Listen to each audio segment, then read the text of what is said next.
History is a ledger. Most people only read the final balance. They look at a monument, they accept the bronze plaque, and they never audit the calculations that supposedly hold it together.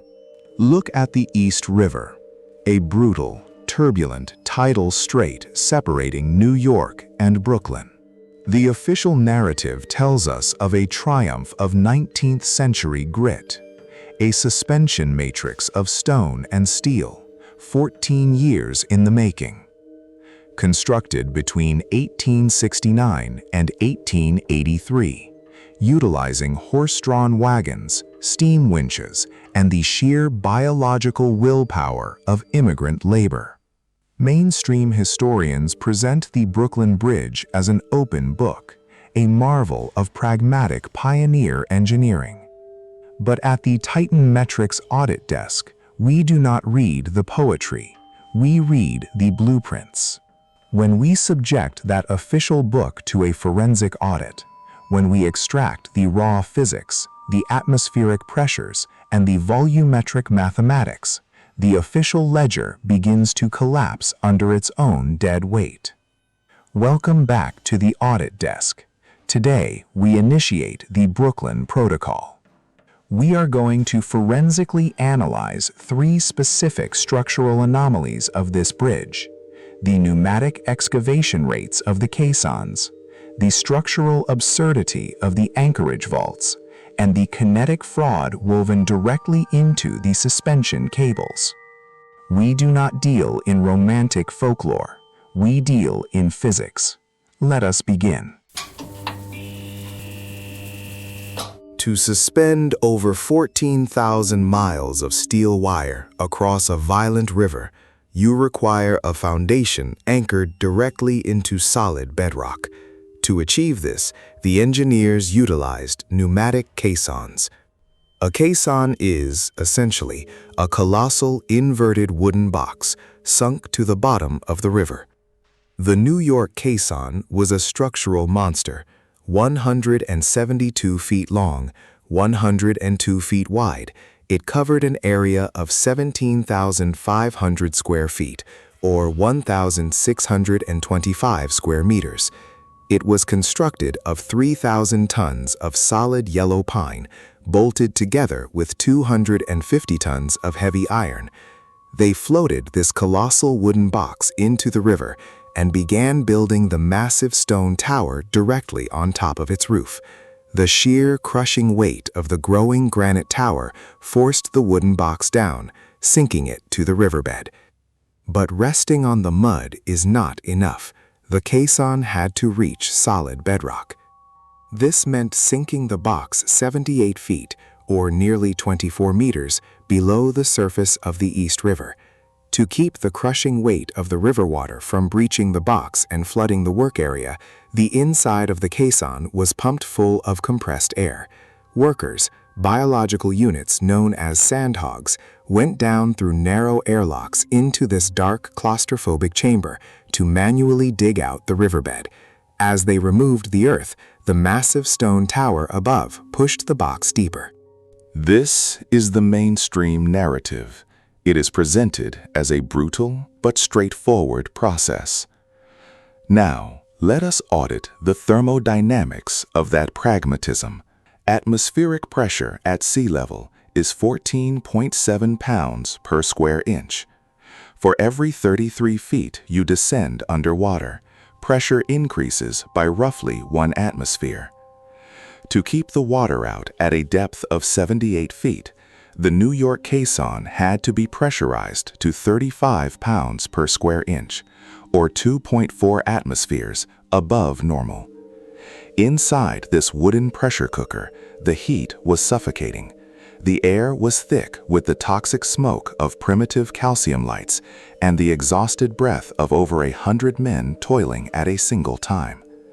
The extreme pressure caused nitrogen to dissolve into the workers' bloodstreams, resulting in the agonizing and often fatal condition known as Caisson disease, or the bins.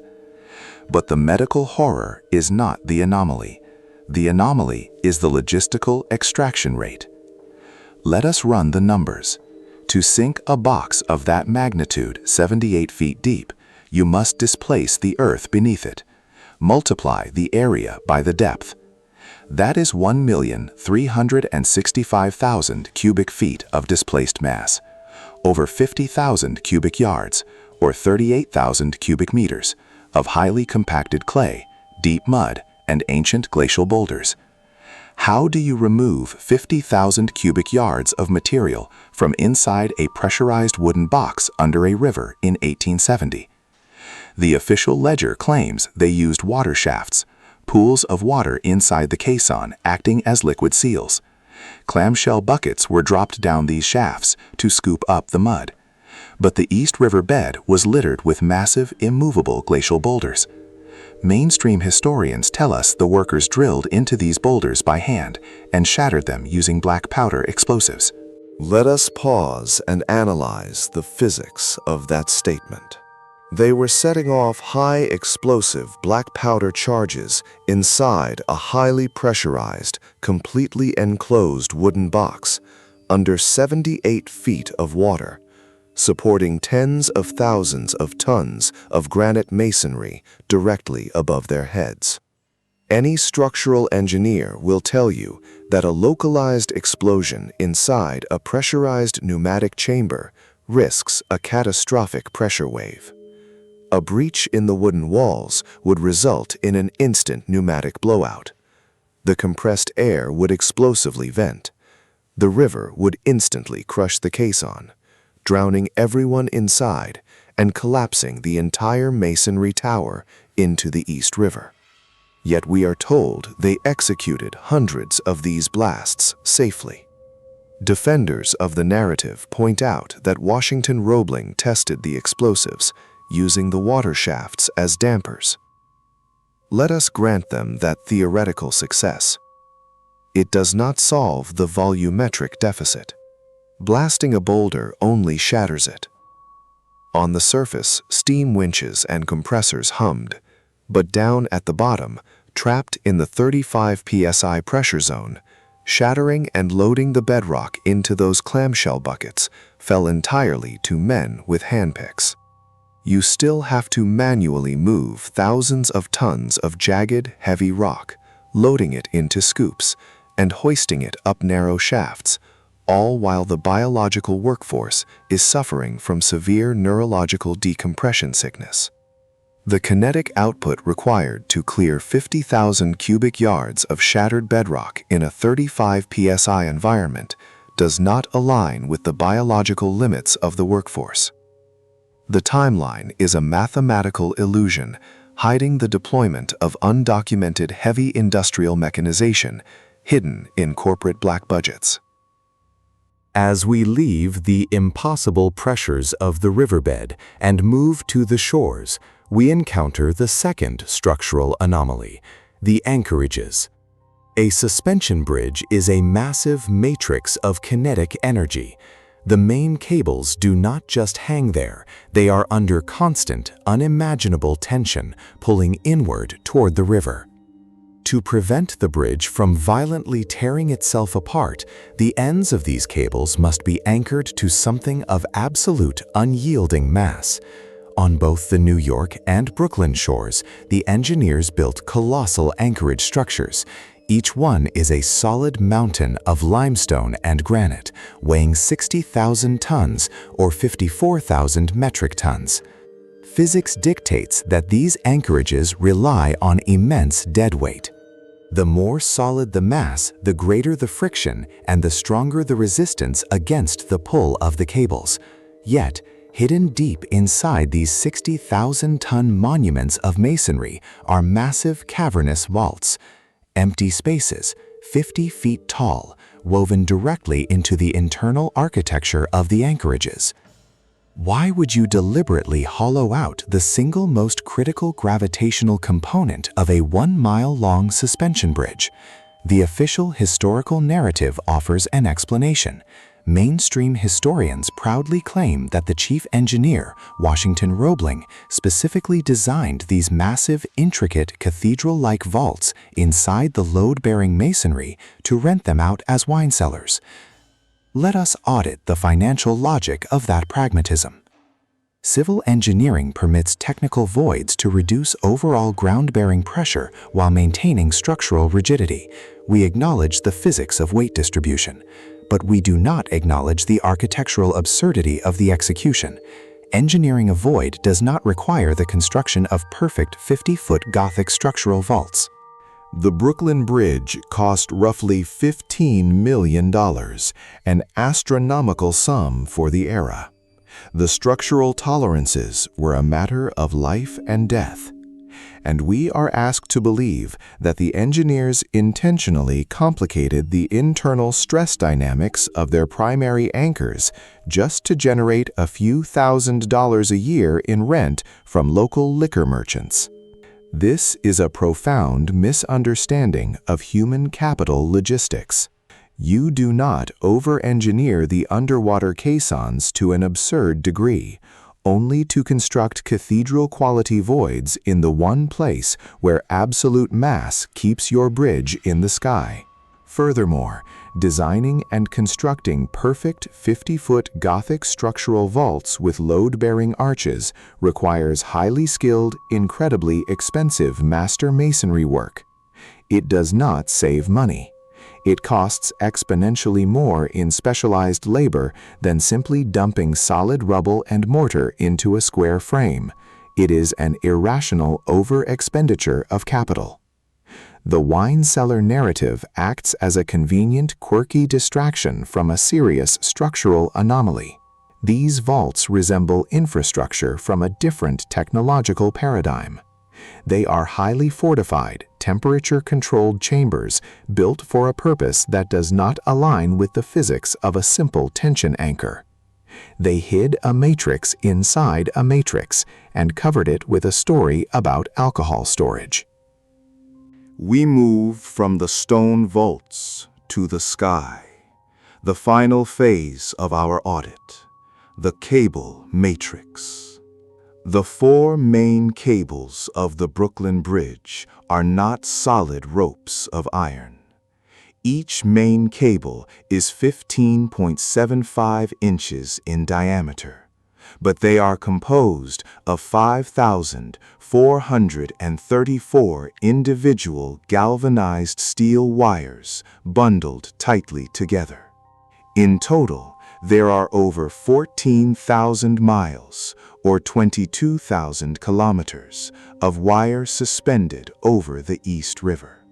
Mainstream history proudly details how this wire was spun in mid-air. Two massive wheels traveled back and forth across the river, pulling a continuous loop of wire from the Brooklyn Anchorage up over the towers and down to the New York side. Let us consider the geometric precision required here. For a suspension cable to function, every single one of those 5,434 wires must bear exactly the same amount of tension. If even a fraction of the wires are too loose, the tighter wires will bear the entire weight of the bridge and violently snap. Today, this tensioning is monitored by digital telemetry, hydraulic jacks, and computer-assisted stress gauges. In 1878, they supposedly achieved this perfect kinetic balance using visual estimation. But the true anomaly is not just the method, it is the material itself. The official ledger contains a dark entry regarding a man named J. Lloyd Hague. Hague was the contractor hired to supply the galvanized steel wire. During the spinning process, it was discovered that Hague was running a massive fraud. He had been bribing inspectors and secretly substituting high-quality steel wire with brittle, rejected, substandard wire. By the time the fraud was discovered, the corrupted wire had already been spun into the main cables of the bridge. The most critical kinetic component of the structure was fundamentally compromised with inferior steel. What was the official solution to this catastrophic structural failure? According to the narrative, Chief Engineer Washington Roebling determined it would bankrupt the project to dismantle the cables. Instead, he simply ordered that 150 extra strands of good wire be added to each cable to compensate for the weak ones. Let us audit that metallurgical risk assessment. You have a suspension matrix hanging over a tidal strait. You know for a fact that an unknown percentage of the wires inside your primary cables are structurally deficient and prone to snapping under heavy load. Your solution is to just wrap more wire around the bad wire? Mainstream engineers will quickly point out that Roebling designed the bridge with a factor of safety of 6, meaning it was 6 times stronger than it needed to be. Therefore, they claim, the bad wire didn't matter. This ignores the physics of metallurgical parasitism. Wrapping good wire around bad wire does not distribute the load safely. Under the extreme vibration and weight of modern traffic, brittle wire does not just sit there safely. It stretches, it microfractures, and it snaps internally at lower tension thresholds. When a bad wire snaps inside the bundle, its load is instantaneously and violently transferred to the surrounding good wires. This creates a kinetic shock load deep inside the cable. You cannot mathematically predict the decay rate of a corrupted suspension matrix. Yet, the bridge stands. It carries over 100,000 modern vehicles a day, far exceeding the weight of the horse-drawn carriages it was supposedly designed for. It survives despite the impossible extraction mathematics of its caissons. It survives despite architecturally absurd vaults in its primary anchorages. It survives despite structurally compromised steel in its main arteries. There is one final paradox to complete the ledger. The biological unit supposedly holding this entire impossible matrix together, Chief Engineer Washington Roebling. Early in the construction, Roebling was pulled from the pressurized caissons, suffering from severe decompression sickness. The official narrative states that the bends paralyzed him, leaving him bedridden, partially blind, and deaf. For the vast majority of the 14-year construction, the chief engineer never set foot on the bridge. Mainstream history claims he directed the most complex, unprecedented engineering project of the 19th century from a window in his Brooklyn Heights apartment, watching through a telescope, while his wife, Emily, carried mathematical instructions back and forth to the foreman. This is the ultimate corporate alibi. We are asked to accept that a mathematically impossible excavation, a structurally paradoxical anchorage system, and a perfectly tensioned but fundamentally fraudulent cable matrix were all flawlessly executed by a phantom engineer looking through a piece of glass a mile away. Mainstream historians wave away these anomalies as a testament to the indomitable human spirit. They ask you to suspend your understanding of physics, logistics, and atmospheric pressure and accept the romance of the narrative. But physics does not care about romance. The numbers do not lie. When you calculate the displaced volume of the caissons against the limits of manual labor trapped in the pressure zone, when you audit the specialized labor wasted on Gothic wine cellar vaults, when you assess the kinetic reality of corrupted steel wire holding up millions of tons of dead weight, the official ledger falls apart.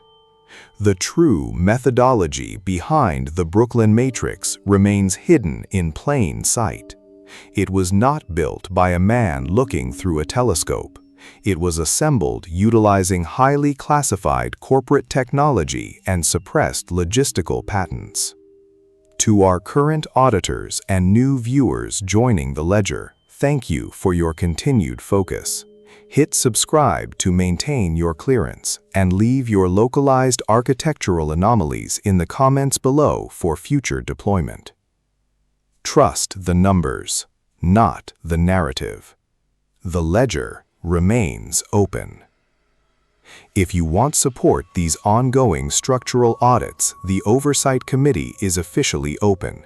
Click the Join button below to receive your security clearance and become a field auditor.